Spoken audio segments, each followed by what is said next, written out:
الحمد لله رب العالمين والصلاة والسلام على المبعوث رحمة للعالمين وعلى آله وأصحابه ومن والاهم بإحسان إلى يوم الدين بعد.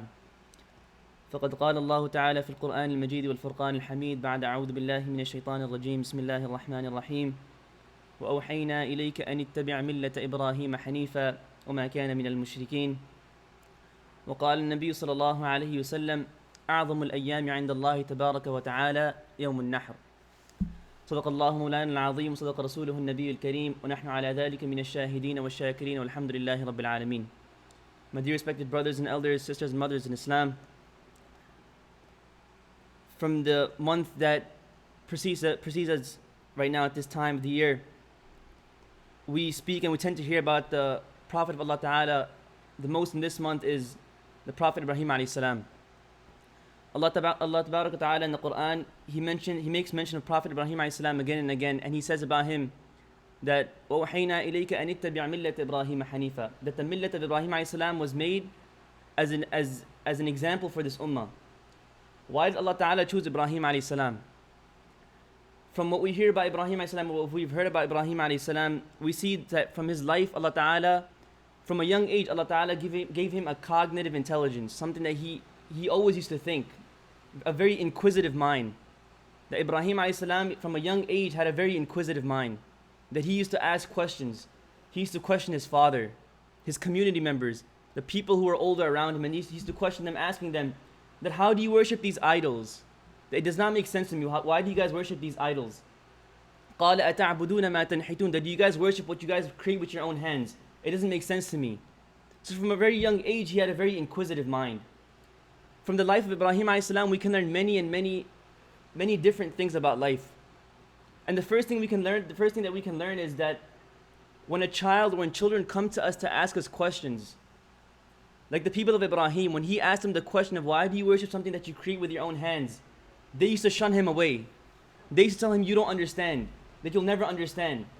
But Ibraheem Alayhi Salam was, at that age, he had the thinking that many people at an older age do not even understand. So they used to shun him away. So what that shows us from his life, the beginning of his life, is that when kids come to us with questions regarding Allah Ta'ala, when kids come to us with questions regarding things that we do not understand, we shouldn't shun them away. The first thing that we should do is, if we do not have knowledge of that aspect, or we do not have knowledge of that topic, we should tell them that give me a week, right? Give me a week. So when I have knowledge of this aspect or this topic that you want knowledge of, I will speak to you in regards to it after a week when I have knowledge of it myself. And if I cannot attain the knowledge myself, I should redirect that child or that kid to a person who has knowledge. That's the first thing that we can learn from the story of Ibraheem Alayhi Salam. Ibraheem Alayhi Salam, growing up, he met many challenges, many sacrifices. After growing up and asking his father these questions, we know the story of when he broke all the idols in the community. He broke all of them, and he hung the axe around the neck of the biggest idol. And when asked why did he do this, he said that why don't you ask the biggest idol? He had the cognitive thinking that the idols cannot talk, so why would I worship these idols? So he told the community members that why don't you guys go and ask the biggest idol? And they knew that that these idols could not talk, so they got very frustrated with him. And time again he tested their beliefs. That he believed that an idol who cannot shun a fly away from it when it's sitting on top of it, how can I ask something of it that it itself cannot protect itself from? So when they got frustrated with him in regards to these things, they tried to punish him, right? So they tried to scare him. They said that we're going to throw you into the fire. When they tried to throw him into the fire, we know what happened. Allah Ta'ala قُلْنَا يَا نَارُ كُونِي بَرْدًا وَسَلَامًا عَلَىٰ إِبْرَاهِيمَ. Allah Ta'ala, He commanded the fire to be cool for Ibraheem Alayhi Salam. So these challenges did not stop here. After Ibraheem Alayhi Salam left the village, the community, Allah Ta'ala tested him again and again. Allah Ta'ala tested him with his own son. Allah Ta'ala tested him with his own family. بِوَادٍ غَيْرِ ذِي زَرْعٍ عِنْدَ بَيْتِكَ الْمُحَرَّمِ رَبَّنَا. That Allah Ta'ala sent him to a place, a deserted place where there was nothing but desert. Allah Ta'ala told him to leave his family there. So these are the type of challenges that Ibraheem Alayhi Salam faced as a prophet of Allah Ta'ala. The title that he had gained, Khalilullah, did not come without sacrifice. Allah Ta'ala had taken a lot of sacrifice from Ibraheem Alayhi Salam, tested him many times again and again. And then he was granted this title of Khalilullah, the friend of Allah Ta'ala. From our lives today, we can see that we want the miracles that are shown in the life of Ibrahim alayhi salam when he got protected from the fire. When Allah Ta'ala sent down a ram for his son to replace his son when he was sacrificing. All these miracles that took place at the time of Ibrahim alayhi salam's life. We want to see these miracles in our own life. That we want to see our lives change. We want Allah Ta'ala to destine good for us. But we are not willing to make the little sacrifices. We're not asking, Allah Ta'ala does not ask for us to make the sacrifices that Ibrahim alayhi salam had to make. Allah Ta'ala asks for us a sacrifice that we have to make are very minute in comparison to his sacrifices. So from the story of Ibrahim alayhi salam, we can learn this, that when we make continuous effort to reach Allah Ta'ala, Ibrahim alayhi salam himself said, Inni dhahibun ila rabbi sayahdeen, that indeed I will go to Allah Ta'ala so he can guide me. So indeed, if we make these little steps, we take these little steps to go to Allah Ta'ala, we move to Allah Ta'ala, we go walking to Allah Ta'ala. There's a hadith of the hadith al-Qudsi that Allah Ta'ala says that a person who comes walking to me, I'll go running to him. So if we take these little steps to go to Allah Ta'ala will show us miracles in our own lives. Allah Ta'ala will change our conditions. So, mentioning the story of Ibrahim alayhi salam again, going down. So the thing that I want to highlight is the relationship between the father and the child. Another aspect of Ibrahim alayhi salam's life. That when him and Ismail alayhi salam met after a certain amount of time, when he left him in the desert, in the deserts of Mecca, and he met him after quite a period of time, Allah Ta'ala commanded Prophet Ibrahim alayhi salam through a dream. The dream of the Prophet Anbiya alayhi salatu wasalam, they are indeed commandments of Allah Ta'ala. So Allah Ta'ala through a dream commanded Ibrahim alayhi salam to sacrifice his son. So I want to paint a picture in front of you guys that is very emotional. It's a very mentally tasking picture. That Ibrahim alayhi salam is coming home after a very long time. And now he sees his son who's of age, of the perfect age, 12, 13 years old, around that age where you can just play with your son and have a good time. When they're really young, you really can't communicate with them on the same level that you can communicate with them at when they're 12 or 13, when they're asking questions or when they understand things, when they begin to understand things. So Ibrahim alayhi salam, he sees his son Ismail alayhi salam at this age, and he just came back. Allah Ta'ala gave him the permission to come back. And now Allah Ta'ala, through a dream, he tells his son that, oh my son, I've seen in a dream that indeed I am sacrificing you. Right? And the beautiful part about the way Ibrahim alayhi salam told his son that about this dream is that he asked his son what he thinks about this. Today in our day and age, what we do is we tell our children to do something, but we don't tell them, we just tell them to do it. We don't tell them, oh, do you want to do it? Or what do you think about this specific command that I'm asking you to carry out? That we tell them to do things that they probably don't have cognitive intelligence about. That maybe they just want a few answers or a few clarifications. So look at the way Ibrahim alayhi salam is interacting with his own child. He's a prophet of Allah Ta'ala. He's Khalilullah. Allah Ta'ala has given him a specific standard. And his son is not also a regular human. His son is also the prophet of Allah Ta'ala, Ismail alayhi salam. He says, قَالَ يَا بُنَيَّ إِنِّي أَرَى فِي الْمَنَامِ أَنِّي أَذْبَحُكَ فَانظُرْ مَاذَا تَرَى. That, oh my son, إِنِّي أَرَى فِي الْمَنَامِ, indeed I've seen in my dream, أَنِّي أَذْبَحُكَ, and that I'm sacrificing you. فَانظُرْ مَاذَا تَرَى. So tell me what you see. فَانظُرْ مَاذَا تَرَى. So what did his son say? Look at the upbringing of Ibrahim alayhi salam that he gave his son. That from a young age he taught him what? He taught him about the importance of the commandments of Allah Ta'ala. That his son did not follow his dad's words, but his son followed his dad's example. Why is Ibrahim alayhi salam an exemplar for our ummah? Because we see the sacrifices that he made. We don't see the words that he said.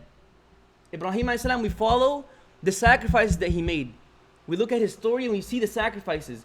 Ismail alayhi salam, when he was following the commandments of his father, Allah Ta'ala, he didn't see the words that his dad was saying. He didn't listen to his dad saying, I'm going to sacrifice you. That wasn't visible to him. What he saw was the real meaning behind that. That this is indeed the commandment of Allah Ta'ala. That what my dad is telling me to do is the command of Allah Ta'ala. And I've seen my dad before me carry out the commandments of Allah Ta'ala. So he had in his heart the importance of the commandments of Allah Ta'ala. And that's why he was able, with ease, to say that, yes, قَالَ يَا أَبَتِ فَعَلْ مَا تُؤْمَرْ, oh my father, do as you have been commanded. With ease he was able to say this. Today we tell our fathers, when they tell us to pray salah, it's hard on us. Why? Because we don't have the importance of the commandments of Allah Ta'ala in front of us. We have not had that upbringing. So it is important, Allah Ta'ala teaching us another lesson here, that when Ibrahim alayhi salam, from a young age, he didn't instill the values of this dunya inside the heart of Ismail alayhi salam. He instilled the values of the commandments of Allah Ta'ala in the heart of Ismail alayhi salam. That's what made Ismail alayhi salam, that's what gave Ismail alayhi salam the ability to carry out the commandments of Allah Ta'ala with ease. Another lesson that we can learn from this story is that when Ibrahim alayhi salam, when he told his son this commandment, this amr of Allah Ta'ala, and they went to carry it out. Now sometimes in life we make very firm intentions upon doing something good. And we say to ourselves that no matter what, I'm going to carry out this good. So when Ibrahim alayhi salam and when Ismail alayhi salam, when they agreed upon carrying out the commandment of Allah Ta'ala, when they made this firm intention and they went to carry it out, what happened in the middle? Shaitan came. Shaitan came and he tried to deviate them from the path. And what did the father and son do? They pelted Shaitan. They tried to make him go away. And this shows the istiqamah. This shows that the amount of istiqamah that Allah Ta'ala gave them, the amount of spiritual strength that Allah Ta'ala gave Ismail salam and Ibrahim alayhi salam, that no matter what whispers came into their mind, they were firm on their intentions to carry out the command of Allah Ta'ala. And carrying on, when Ibrahim alayhi salam, when he finally placed the head of Ismail alayhi salam, the neck of Ismail alayhi salam, and he was about to slaughter him. So Ismail alayhi salam, being a young child, he said to his father that, "Oh my father, when you're about to sacrifice me," he said that, "make sure my face is facing the ground and my face is not facing you. Because your eyes may fall into my eyes and your heart may tremble and the knife may fall from your hand." Look at the amount of strength that he had in his heart. Being sacrificed, he's giving orders to his dad. Then make sure your heart does not falter while carrying out the command of Allah Ta'ala. Then make sure you carry it out in such a way, in such a manner, that you do not have any regards to my feelings. And you do not put my feelings in front of the commands of Allah Ta'ala. Sometimes it may surprise us how people who are younger than us, who are youngsters, who are younger than us, can have such strong belief. That's why we should take their feelings into consideration. That's why Ibrahim salam, he did a very good job. Again and again, I mention this again and again, because he did a very good job raising Ismail alayhi salam. He taught him the importance of the commands of Allah Ta'ala. And this is what gave Ismail alayhi salam the ability to carry out these commandments. When Ismail salam, when he began sacrificing Ismail salam, and he placed a knife on his neck, and he tried, and the knife wouldn't cut, did Ibrahim salam say, "Oh no, it's not cutting, so I'm going to let it go"? No, Ibrahim salam sharpened the knife again, and he tried again. This again, what does this show us here? It shows us the consistency, the istiqamah, that no, maybe something is wrong, maybe I have to fix something so I can carry out the command of Allah Ta'ala. Sometimes something doesn't go as planned. It strikes us away. So he sharpened the knife and he tried cutting again.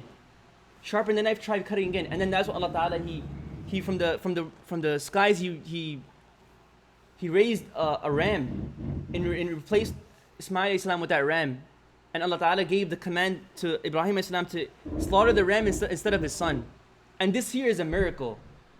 So again, this shows us what? That after continuous sacrifice in our life, after sacrificing for Allah Ta'ala again and again, little times, like we're not being asked by Allah Ta'ala to sacrifice our sons, because we are not on the level of Ibrahim alayhi salam. We were being asked to sacrifice sometimes the little things that we have in our hearts. For example, we want something really, really bad.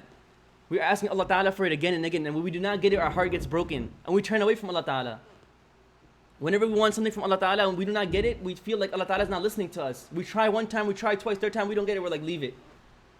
Ibrahim alayhi salam, did he try once? Did he try twice? No, he tried many and many times. Through this story itself, there were so many hurdles that Ibrahim alayhi salam had to go over, had to climb over, to please Allah Ta'ala. He tried again and again till he got the pleasure of Allah Ta'ala. فَلَمَّا أَسْلَمَا وَتَلَّهُ لِلْجَبِينِ وَنَادَيْنَاهُ أَنْ يَا إِبْرَاهِيمُ قَدْ صَدَّقْتَ الرُّؤْيَا. That till he got the validation from Allah Ta'ala that indeed you have came true upon your dreams, he did not let go. He did not stop fulfilling the commands of Allah Ta'ala. Today we feel like we pray one salah. We pray one salah a day. Or sometimes we pray in 1 week in continuity, but the next week start faltering because, I prayed 1 week, I'm good. Or we fast in the month of Ramadan, we pray in the month of Ramadan, we do worship and ibadah in the month of Ramadan. For the rest of the year, we don't have to do it. my friends and elders, that this specific journey that we have of fulfilling and obeying Allah Ta'ala, to submit to Allah Ta'ala, is a lifelong journey. This is why we're called Muslims. Islam is what? To submit to Allah Ta'ala completely and fully, solely till we die. قُلْ إِنَّ صَلَاتِي وَنُسُكِي وَمَحْيَايَ وَمَمَاتِي لِلَّهِ رَبِّ الْعَالَمِينَ. That indeed our salah, our rituals, our living and our death is for Allah Ta'ala. So we submit to Allah Ta'ala fully and completely till we pass away from this earth. Or till we see yaqeen. What is yaqeen? Allah Ta'ala talks about yaqeen and again in the Quran. What is yaqeen? The yaqeen is what? Death itself. That when that yaqeen comes to us and we see that indeed we have succeeded in this life, that's when we can relax. And we're not going to get that until we have passed away, until we see what Allah Ta'ala has destined for us in the hereafter. So we learned this from Ibraheem Alaihi Salam, that no matter what happened in his life, no matter all the hurdles that he went through, he kept in his mind that I have to please Allah Ta'ala. I have to please Allah Ta'ala. I have to please Allah Ta'ala. This applies for our life, to our life as well. That we have this in our mind. Whenever we falter, whenever we can't obey one commandment of Allah Ta'ala, we don't get disheartened and we let everything go. We climb right back up and we try again and again. That's what Allah Ta'ala, in different parts of the year, there's different stories in different parts of the year. For example, Ramadan comes around, Allah Ta'ala is reminding us again, come back to Allah. On a yearly, I'm talking about on a yearly basis, Allah Ta'ala, every Ramadan, Allah Ta'ala is saying, come back to Allah. Allah Ta'ala is giving chances for forgiveness, come back to me. Eid al-Adha is coming up, Allah Ta'ala is reminding us of the story of Ibraheem Alayhi Salam, come back to me. There's so many instances. And on a daily basis as well, Allah Ta'ala is reminding us, every salah, hayya al-falah, hayya al-falah, hayya al-salah, hayya al-salah. That will indeed come to prayer, come to salvation, come to success. Allah Ta'ala is reminding us daily as well. So these reminders are here for the people who have intelligence. Allah Ta'ala says in the Quran too, the people who take heed, these reminders are for them. So it is upon us to take heed from these reminders. That from the story of Ibrahim Alayhi Salam, we take these lessons with us. That first and foremost, that we sacrifice. We're able to sacrifice in our lives. Today, the materialistic world that we have around us, it's a world that revolves around pleasure, euphoria, luxury. We in a sense lack the spiritual strength to carry out sacrifices. And that's because we are living in a very comfortable world. The comfortability of our lives has paralyzed us to follow out the commandments of Allah Ta'ala. Why? Because we have gotten lazy. So if we begin sacrificing on small volumes, one thing that we can do to improve our spiritual strength is to start sacrificing on small volumes. On small things, begin sacrificing. That we can come to the masjid a little earlier than just when the time of iqamah is being called. We come to the masjid to pray our sunnah. Today we just pray fard. Maybe we can just start praying our sunnah ghayr mu'akkada. So these small volumes, these sacrifices on these small volumes will lead to one day inshallah being able to sacrifice on even bigger volumes. And Allah Ta'ala has promised that person who sacrifices for Allah Ta'ala on magnitudes that are great, Allah Ta'ala will give him miracles that are great. As you can see from the story of Ibrahim Alayhi Salam, that he sacrificed for so long. For so long he sacrificed. Allah Ta'ala gave him the title of Khalilullah. After all that sacrifice came what? The title of the friend of Allah Ta'ala. We can see from the story of Nuh Alayhi Salam. He sacrificed for 950 years. He called his nation to Allah Ta'ala again and again, until Allah Ta'ala told him that they won't believe.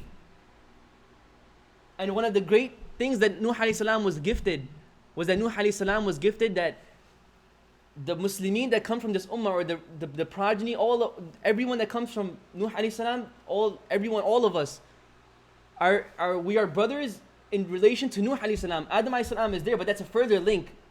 When Nuh Alayhi Salam came, when everyone was wiped out, the dhurriyyah of Nuh Alayhi Salam we are the dhurriyyah of Nuh Alayhi Salam. We came from him. So he was gifted this as well. So he made sacrifice for 950 years and he was given this. Ibrahim Alayhi Salam made sacrifice for such a long time and he was given the title of Khalilullah. What makes us think that if we do not sacrifice for Allah Ta'ala, Allah Ta'ala will not give us a maqam in this life and the hereafter? Why would Allah Ta'ala waste our efforts? So to bring when we see the udhiyah that happens in the weeks to come, we should not just take away that, it's a time of celebration. Yes, it is a time of celebration. It's a time of Eid. But we should not just take the fact that, we're going to have meat and we're going to enjoy. But we should also take in the fact that what we are sacrificing, this sacrifice is an embodiment of what? The sacrifice of Ibrahim Alayhi Salam, what he sacrificed in his life. And we should take this sacrifice as a beginning, as a covenant with Allah Ta'ala. That when we are sacrificing this animal, Ya Allah, we make a covenant, we make a promise to you. That from these sacrifices, Ya Allah, from this day on, I will begin to sacrifice the little things in life. So I can get the ability to sacrifice even bigger things. And it's not only that we sacrifice to get these miracles, or to get these, we sacrifice for Allah Ta'ala Himself. Indeed, that is the love that a person, that an abd has with his Lord. That he doesn't sacrifice because he wants something in return. He sacrifices for the being that he's worshipping. So we sacrifice for Allah Ta'ala Himself. Yes, Allah Ta'ala will give us everything else in return. Those things will come. When you please the king, if you were friends with the king and you please the king, his friendship is the biggest thing that you will get. Because everything else follows. That's what Ibraheem alayhi salam had. He had the friendship of Allah Ta'ala. Everything else followed. All him being the Khalilullah, that was the biggest thing that he had in his life. Everything else followed. So we should make an effort to start sacrificing on a small volume.